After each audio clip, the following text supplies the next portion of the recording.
Welcome to the Sound Live.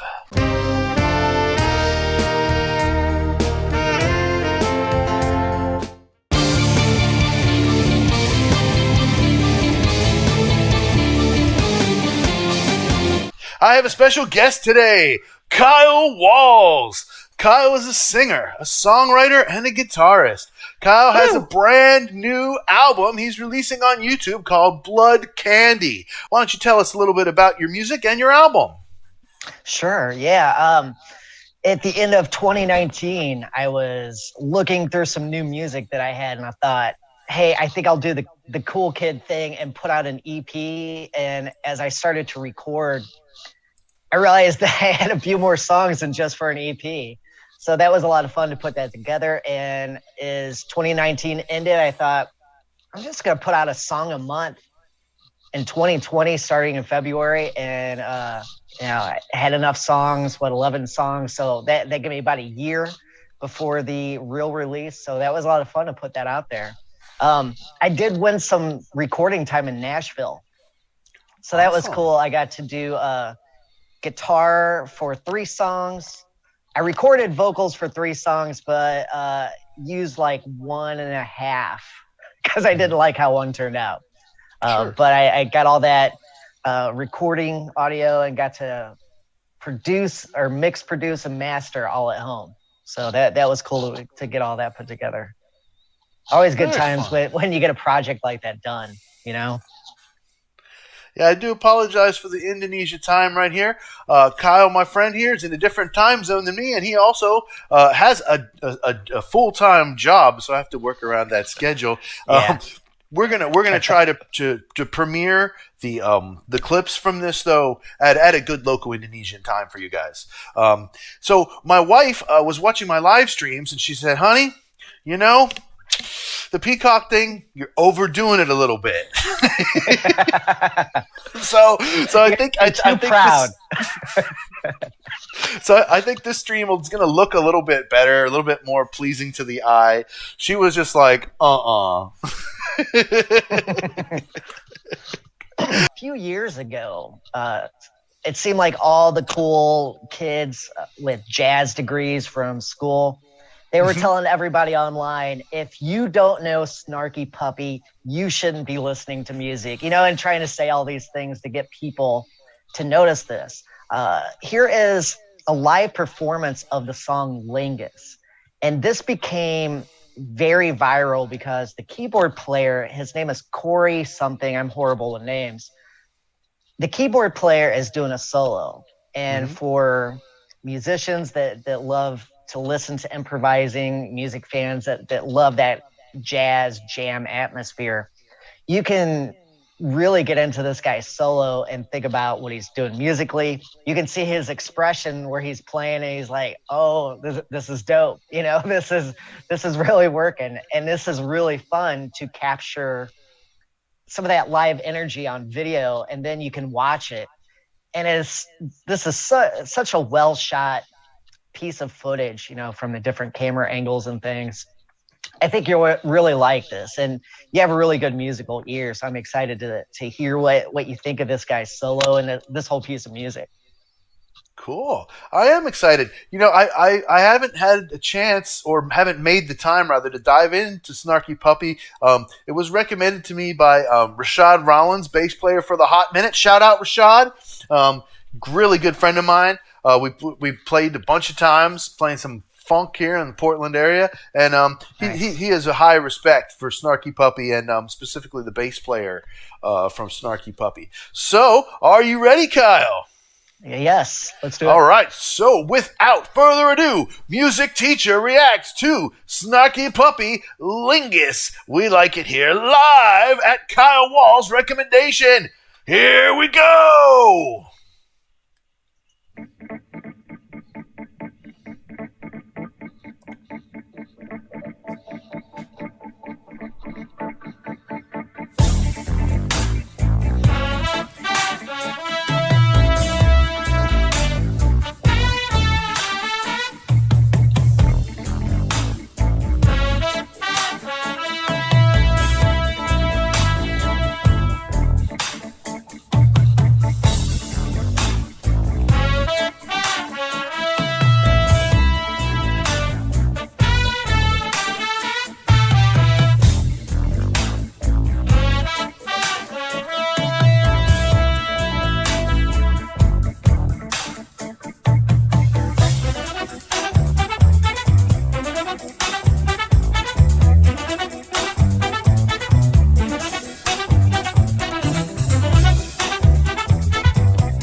wah trumpet.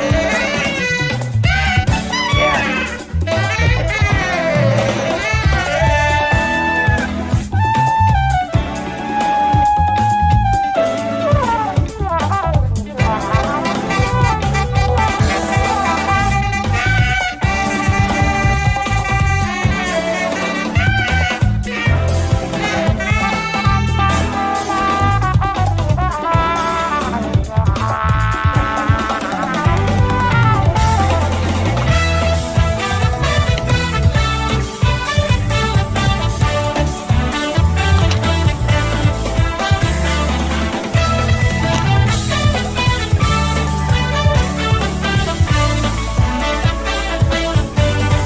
I love the energy.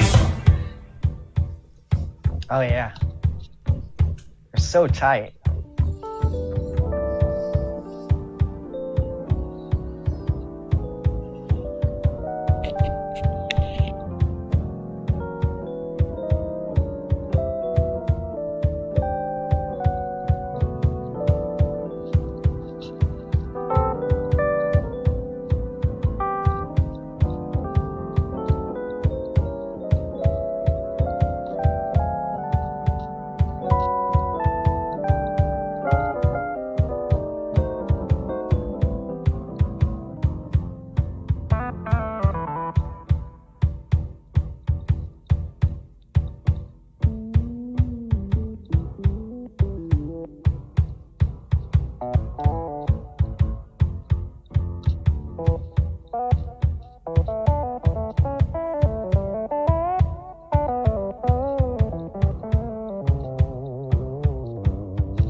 Like the other guy just does.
Kopi Monokopi, everybody.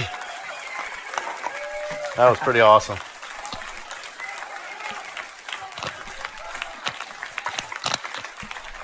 Snarky puppy. That was impressive, dude.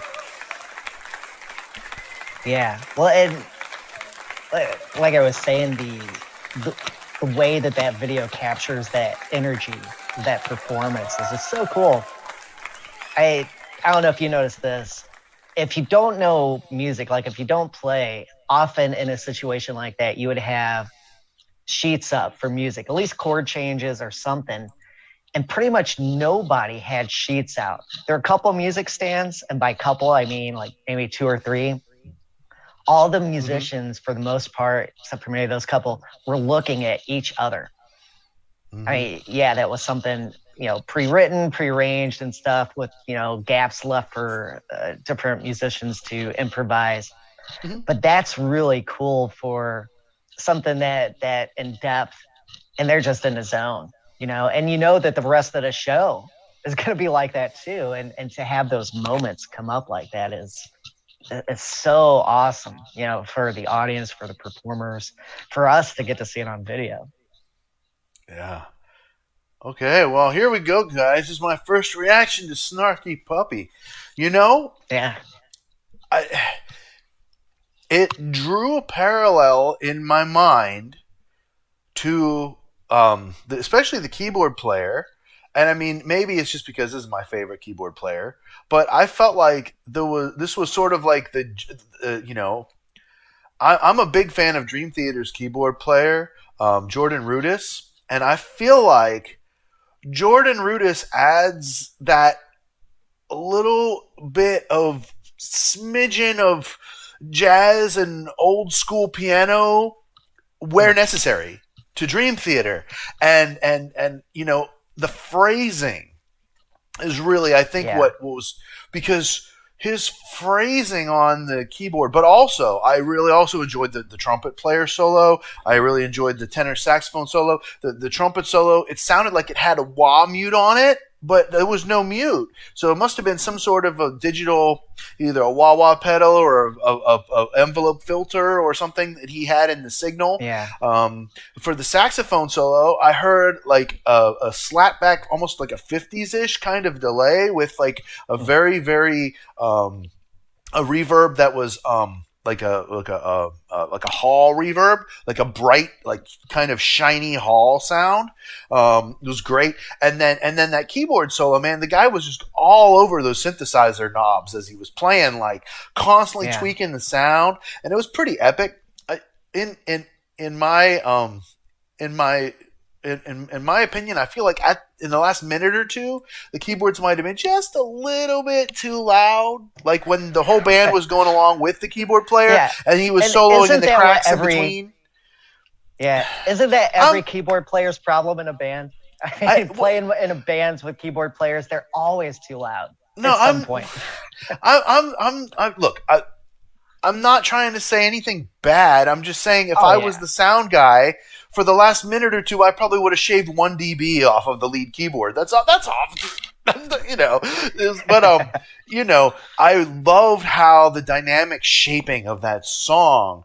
It was so beautiful, and I loved how right when I was about to comment, then it broke down, right? And dun, dun, dun, dun, dun, dun, dun, dun. And you're just feeling just that, right? And then all of a sudden, and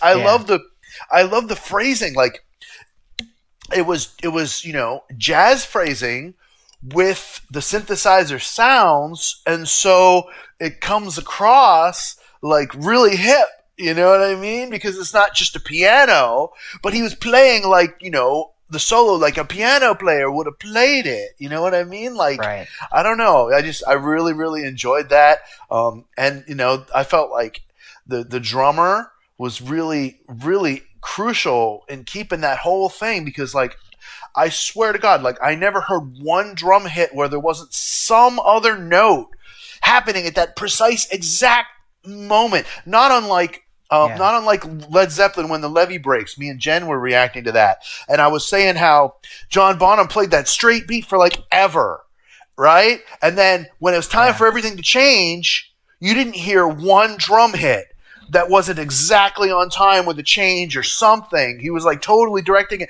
And that's what I felt like the Snarky Puppies drummer was doing. Like, because all those changes were like so like cemented. And so I don't know. I don't think the drummer was improvising.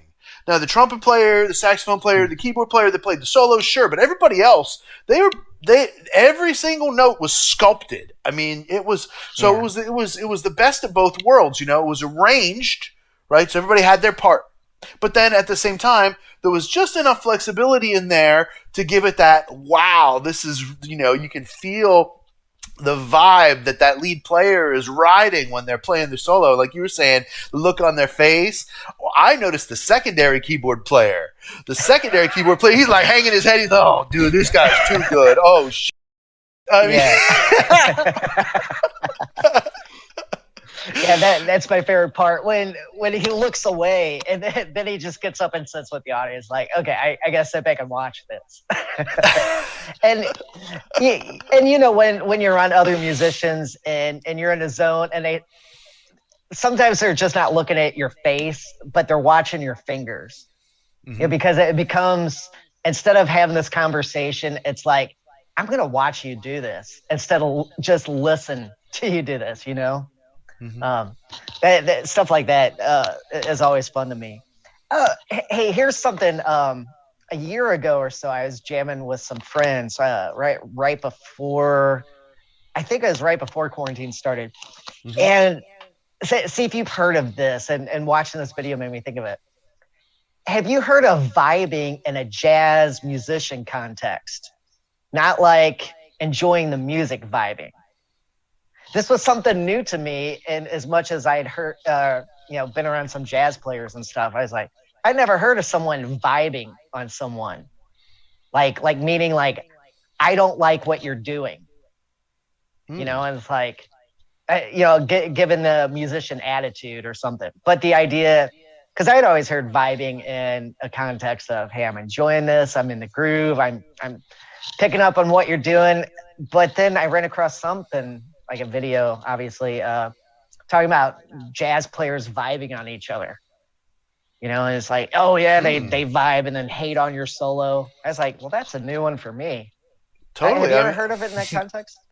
No. I'm glad I didn't name my show The Vibe. Yeah. People go, you guys aren't hating on anybody. You're just... Seriously, that actually was one of the choices I was considering, but I settled on the sound. It just, I don't know. It sits right for me, I guess. But hey, it works. It's descriptive, you know. Yeah, and you know, like one of the things I like is, you know, I mean, I may have started with a more narrow perspective, but we've gone in so many different directions on the sound and the sound live already, and man, really, it was really bringing me back. Like I said, was mentioning earlier, listening to our reaction to Diana when I was editing it, listen to some of the really wise things that you said about her voice, man. People are really going to enjoy that video. It's going to be a good one. I started a new series. It's going to be on Fridays, featuring Jennifer Valaquette, my guitar student. We've done 3 episodes so far. We just settled into a schedule of Fridays where we're doing elite bata guitar tricks. So what I'm doing is each week I'm providing one new micro slice of what I've learned by, you know, reverse engineering this incredible guitar player, Leap. And so we've done, the first thing we did was the thumb snare slap, or the ebow. We did the ebow, and then we did the thumb snare slap, and then we did the ring finger bass drum. So next week, what I'm going to be doing, or this week on Friday, we're going to be doing natural harmonics. To a lot of guitar players, that's too easy. You know, a lot of guitar players, you won't want to come until we get to the tap harmonic lesson and the you know, the left hand assisted tap harmonic lesson. But for beginning guitar players like Jennifer, you're going to get a lot of value from learning about the natural harmonics, and we're going to study the letters of them and how they all work. And it's going to be a good time. There was an incredible amount of harmonics in this arrangement. No percussion. was he didn't go the percussion route on this one. He was just strictly melody and harmony on this one, pretty much. Well, he did the snare. He did do the snare, the kind of pulse with his like pinky or ring. I couldn't remember. With the pinky nail. I was looking that one. Yeah, I think he was tapping with that, and then he did the thumb thing a couple times. Okay. Just enough to fill in a gap. That seems to be what he is really good at. Is you play a melody, da da da da da, da da da da da, da da. A guitar player plays something like that, but he would go da da da da da, snap, da da da da da, snap, da da da. And fill in that space with something percussive. He did that a few times, not a whole lot. Yeah. So okay. Well, at least it was a less percussive arrangement. But it didn't really need it. It didn't really need it. Well, as a ballad, the tempo is so chill. Everything is very, barely andante in tempo, and just kind of. Make sure you take a second, like, share, and subscribe, everybody. I really love Elite Bata. I even made a playlist that's just all the videos I've done involving Elite Bata. My reactions, the one collaboration that I did, and then also the lessons. Everybody, I really appreciate you guys being here with me today. We just kind of spontaneously decided, hey, let's do a live stream today. So we're doing one, just like me and Jennifer just did the other day, just randomly, hey, let's do this, man. It's fun.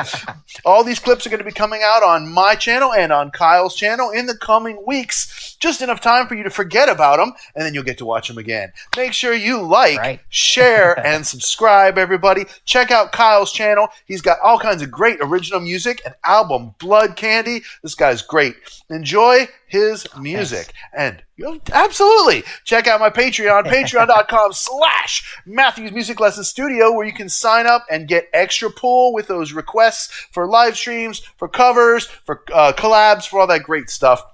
If you want music lessons from me, I do music lessons remotely anywhere in the world. All you need is a great internet connection, MatthewsMusicLessonStudio.com. And the coolest thing is you get to record the lesson on your device and keep it, right? Yeah. So that's awesome. Really valuable. It's like a product, right? Then you can redo the lesson as many times as you want before you go to the next one. So check me out, MatthewsMusicLessonStudio.com. And I'll see you guys next time on The Sound Live.